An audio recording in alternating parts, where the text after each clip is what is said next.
Dear friends, good morning everyone. My name is Mike Milburn. I'm one of the readers at church.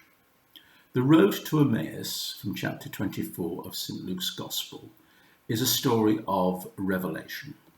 On that long and winding road, two travellers encounter a man who asks about the happenings over the past few days in Jerusalem concerning Jesus of Nazareth. Cleopas and his companion describe the events of that week. They tell about Jesus' trial, crucifixion and burial. It is one of the most vivid and insightful accounts of our Lord's appearances after his resurrection. A story that reveals to us not only something about who we are, but how Jesus opens our eyes to see him for who he is, and about how we can come to know him better. The journey is both a literal and a spiritual journey. It is a physical journey of about 7 miles, but the story also outlines in order the spiritual journey that we all take from not recognizing Jesus, to understanding what the scriptures say about him, to recognizing him for who he is, and finally to our giving witness of what we have experienced. The first thing to note is that Jesus seeks us. He joined the disciples on the road, not the other way around. The disciples were not able to recognize Jesus when they met him. That's because Jesus did not want them to recognize him. Secondly, Jesus opens our eyes.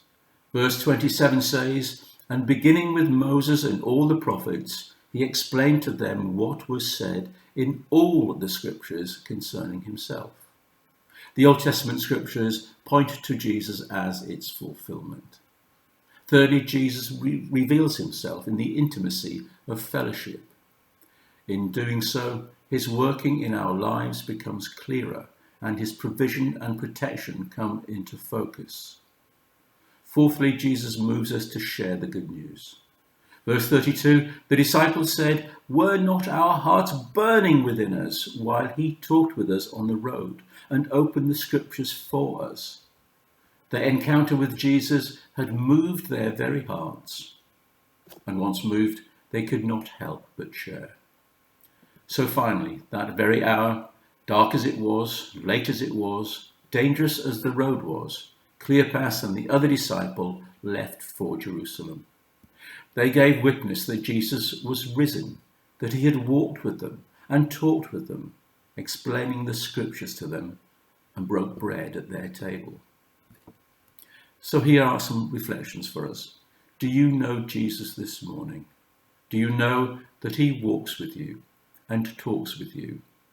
Has your experience with him been so real, so moving, so life-changing that it has caused you to tell others about him? What will you do with Jesus this morning? Let's walk the road together with Jesus. God bless.